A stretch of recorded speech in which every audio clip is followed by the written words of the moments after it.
So in 1802, the poet William Wordsworth wrote this line that, well, it sounds completely backward at first glance. Oh, right, the paradox one. Yeah, exactly. The line is, "The child is father of the man," Right. which, is a total paradox. But today, for our deep dive, we're going to explore why that poetic riddle is actually a really profound scientific truth. We're looking at how humans change, adapt, and grow from literally the moment of conception all the way to death. It's a huge topic. It's massive. So to make sense of it all, we're going to try a slightly different dynamic today. I'm going to be playing the role of the curious student, and you are going to serve as the lecturer. I love it. Yeah, so you'll be guiding me and, of course, you, the listener, through the actual underlying mechanics of how we become who we are. Well, I am really looking forward to taking on that lecture role today. There is just, a staggering amount of insight to uncover when you stop looking at a human life as just, things that happen to someone. Right. And you start actually looking at the hidden systems that are driving all that growth. So to set the foundation for our lesson, we're pulling our primary material today from section 9.1 of chapter 9, from Psychology 2E. Perfect. And going back to that Wordsworth quote, "The child is father of the man," it essentially suggests that the adult you are today is completely built upon, or maybe even dictated by, the child you once were. Mm-hmm. But to what extent is a child fundamentally different from the adult they eventually grow up to be? How do psychologists even begin to unravel a question that huge? Well, they do it by breaking down the human experience into much more manageable pieces. Developmental psychologists recognize that if you just look at this blurry lifelong timeline, you really can't measure anything accurately. There's just too much noise. Exactly. So Section 9.1 outlines 3 specific measurable developmental domains. The first is the physical domain, the second is the cognitive domain, and the third is the psychosocial domain. Okay, let's unpack this. Physical seems probably the most tangible. I'm assuming that's just the biological growth of the body. It is the body, yeah, but it actually goes a lot deeper than just, getting taller. Oh, really? Yeah, physical development involves literal changes in the architecture of the brain, the maturation of our senses, the refinement of our motor skills, and even our overall health over decades. Okay. Then, layered on top of that physical structure, you have the cognitive domain. And this focuses on all the invisible processes. Like thinking? Exactly. Thinking, learning, attention, memory, language acquisition, reasoning, and creativity. So if we use a computer analogy, the physical domain is the hardware, like the monitor, the processor chip, the actual physical circuitry. Yes. And the cognitive domain is the software running on that hardware, processing all the data. That is a brilliant way to conceptualize it, actually. And if we extend your analogy a bit further, the third domain, which is psychosocial development, that would be how your computer networks with the rest of the world. Oh, I like that. Right. This domain covers our emotions, our evolving personality, and our social relationships. So it's the study of how we interact with our environment and the people around us. Okay, so we've got the hardware, the software, and the network. That totally makes sense.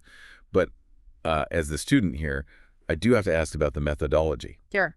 Because how do researchers actually study these domains scientifically without just guessing or, relying on someone's anecdotal evidence? We're talking about really internal emotional shifts and these subtle cognitive leaps.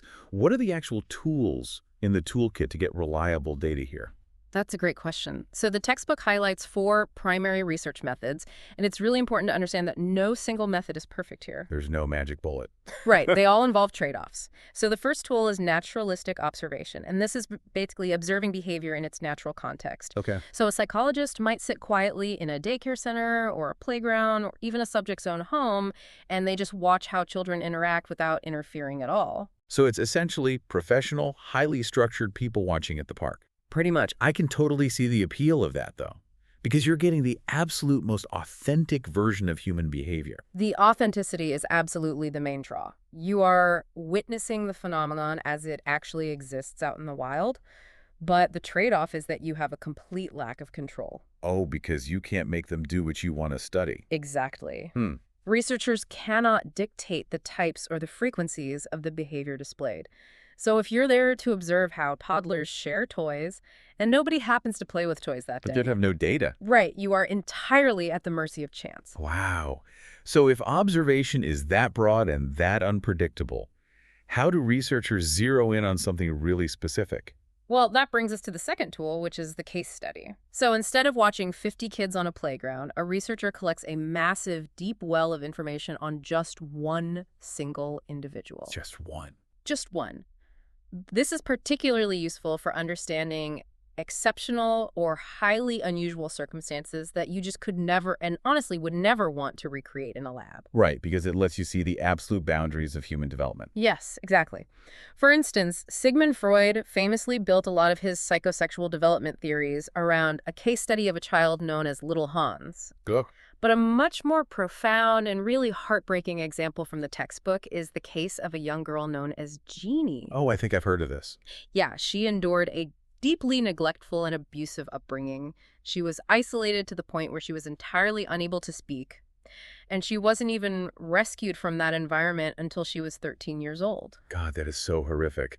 But scientifically speaking, I imagine it presented this unprecedented window into how language develops or, fails to develop. It did. Because her situation was so tragic and rare, developmental psychologists studied her intensely as she slowly learned to use language in her teens. They were trying to answer this massive question. If the cognitive software for language isn't installed during early childhood, can the brain still learn it later on? Wow. Yeah, so by using a case study, they could map her late-stage language acquisition against typical infant development.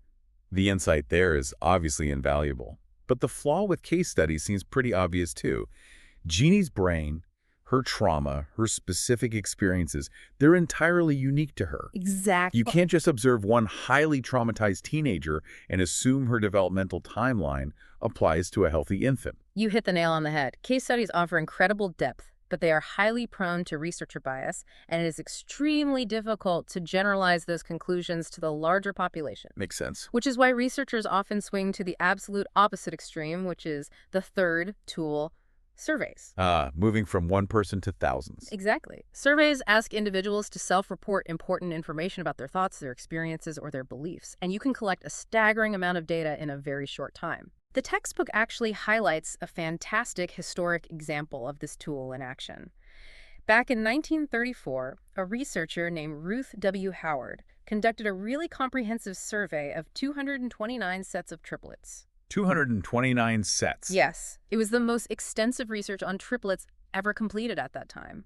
And notably, Howard was also the first African-American woman to earn a PhD in psychology. Wow, surveying 229 sets of triplets in 1934 without modern computers is a monumental logistical feat. Well, absolutely. But surveys have to rely on people actually knowing themselves, right? Like people misremember their childhoods all the time, or they lack self-awareness, or they just, tell the researcher whatever makes them look good. And that self-reporting bias is the major vulnerability of surveys. The data is broad, but it can be really shallow or totally skewed by perception. So what's the fix? Well, when developmental psychologists need to prove actual cause and effect, they turn to the final tool, the experiment. This is where you create a highly controlled environment. You manipulate one single thing, which is called the independent variable, to see what happens. And you keep absolutely everything else identical. And those are the control variables. Yes. Those other factors you control are called extraneous variables. Okay, so it's like a chemistry lab test, but for human cognition. Do you have an example of what that actually looks like in practice? Yeah, a really classic example tests a child's cognitive grasp of volume. Okay. So a researcher will pour liquid from a short, fat glass into a tall, skinny glass right in front of a child. And then they simply ask the child if the amount of liquid changed. Oh, I've seen videos of this. Right. By controlling the environment, the glasses, and the liquid, the researcher can pinpoint the exact developmental age where a child's brain stops being fooled by the visual height of the liquid and finally understands the hidden concept of volume conservation. That's fascinating because it tests the literal mechanism of thought. But the tension there is that a kid sitting in a sterile lab staring at water glasses isn't in their natural environment. You might just be measuring how they take a weird test, rather than how they actually think out in the real world. And that is the eternal tightrope of psychological research, balancing the messy reality of natural observation with the sterile precision of a lab experiment.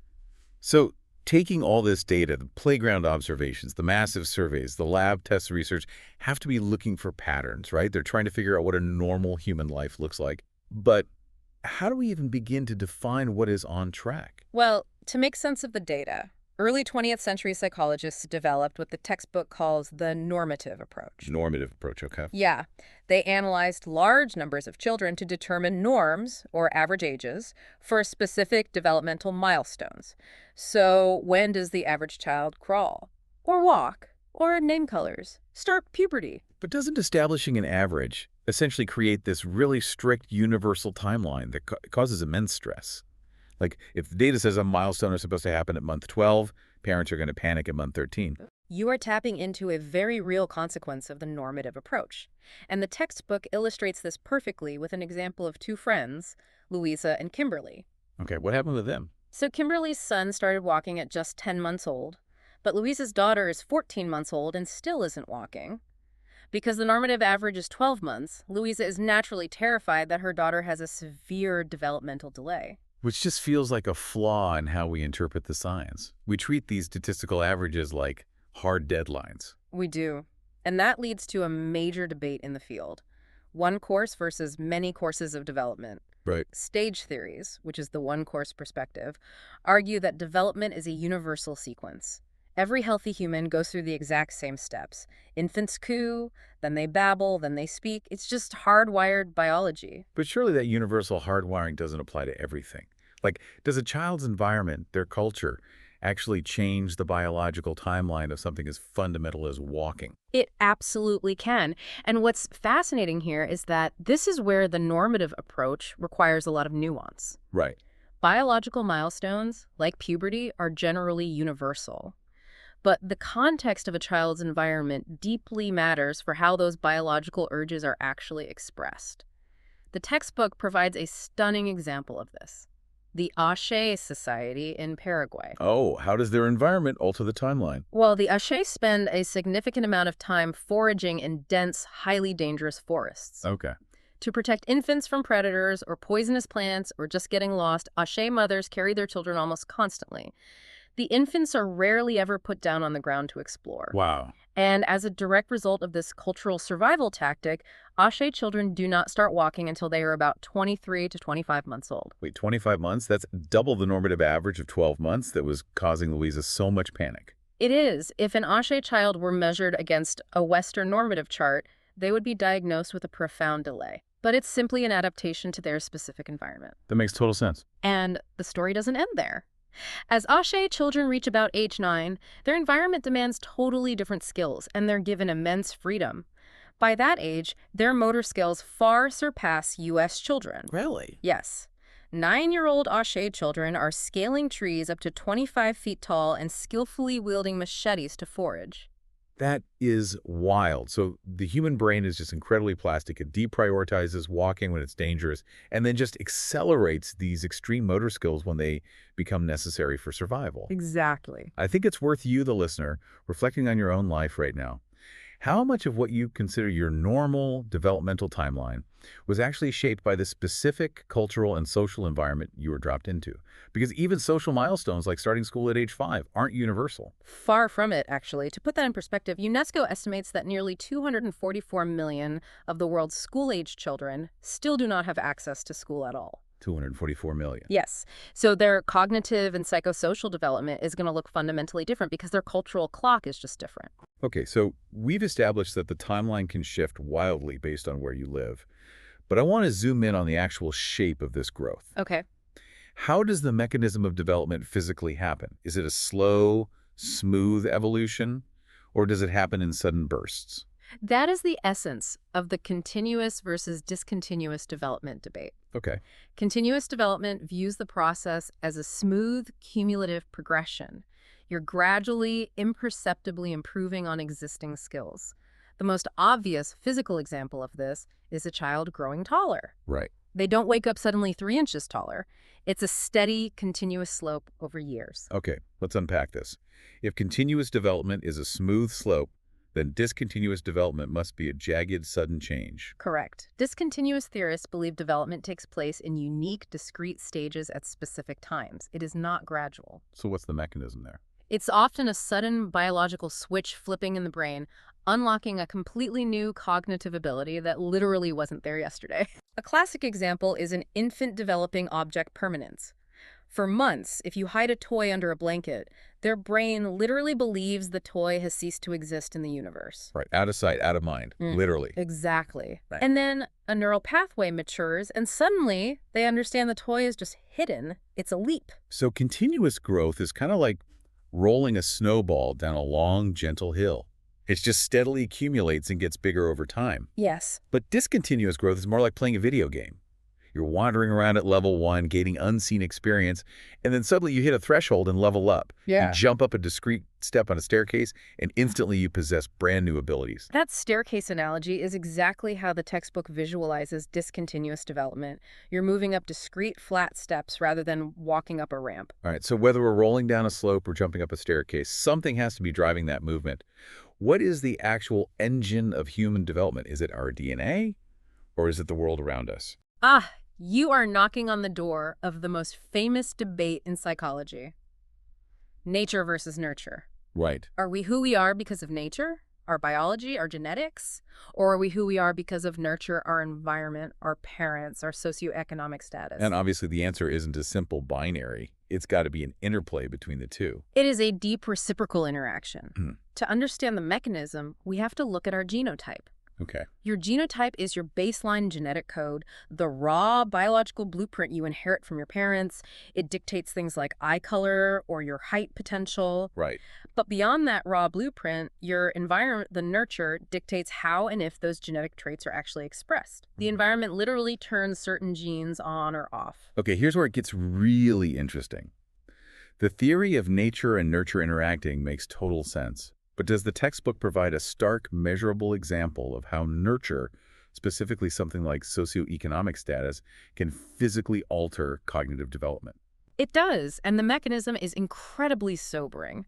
The textbook explores the achievement gap, which refers to the persistent disparities in grades and test scores among students of different backgrounds. Right. Research shows this gap isn't a result of different genetic blueprints.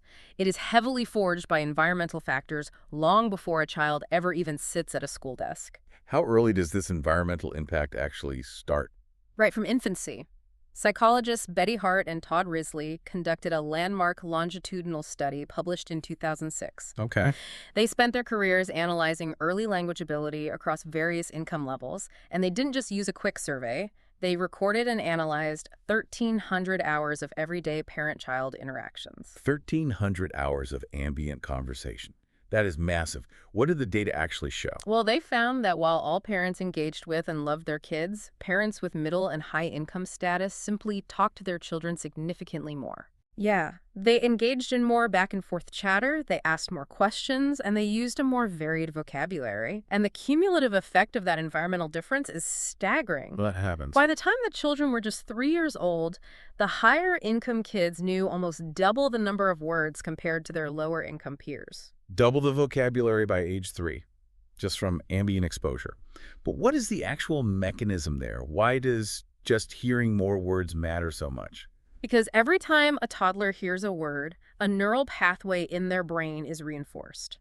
Words aren't just dictionary definitions to them, they are structural building blocks for cognitive processing. Wow. Hart and Risley estimated that by age 3, the higher income children had heard a total of 30 million more words than the children from low income households. 30 million. Yes, this is famously known as the 30 million word gap. 30 million more repetitions of building out that cognitive neural network. That isn't just a gap, that's a canyon. And I imagine that structural advantage translates directly into academic success later on. It absolutely does. The compounding effect is massive. Before even entering kindergarten, children with higher income status score 60% higher on achievement tests than their peers with lower income status. That's incredible. The sheer volume of their environmental nurture directly skyrocketed their cognitive software. Which forces us to ask, if this gap is forged entirely by the environment in those first 3 years, how do we intervene? We can't just accept a 30 million word deficit as a permanent reality for these kids. And this raises an important question because we don't have to accept it, and experts are actively testing solutions. Like what? For example, researchers at the University of Chicago are working directly with low-income families. They visit homes and actively coach parents to narrate their days to speak more frequently to their children. Oh, wow. Yeah, consciously closing that word gap by increasing the sheer density of language exposure. So changing the environment to change the cognitive outcome, are there institutional interventions as well outside the home? Yes. The textbook mentions the design of specialized preschools. Researchers Schechter and Bibe studied preschool environments where students from really diverse economic backgrounds were placed in the exact same classroom. And what did they find? They found that children from lower socioeconomic backgrounds made significant gains in their language development simply by being immersed in a language-rich peer network. That makes total sense. The environment of the classroom acts as a powerful intervention all on its own. Okay, so to synthesize our lesson today, Let's do it. we started with Wordsworth's paradox that the child is father of the man. We explored the massive undertaking of studying the physical, cognitive, and psychosocial domains using observations, surveys, and the extreme boundaries of human experience found in case studies like Genie. We saw how the AK tribe completely shatters our anxiety about strict biological timelines by showing how a dangerous environment can drastically delay and then accelerate human motor skills. Right. And finally, we saw the profound biological impact of our environment through the 30 million word gap, proving that our cognitive software is largely coded by the world around us. You have synthesized the mechanics of Section 9.1 wonderfully. A+. Well, thank you for guiding us through the material. It really shifts the perspective from just watching a life happen to truly understanding the hidden forces building it.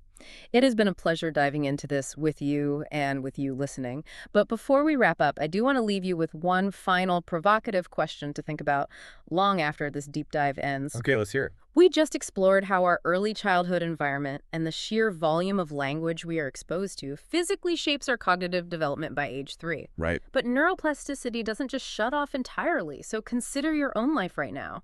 Does actively changing your language diet as an adult, the complexity of the books you choose to read, the intricate audio you consume, the difficult, nuanced conversations you seek out, does that continue to fundamentally shape and elevate your cognitive hardware for the rest of your life?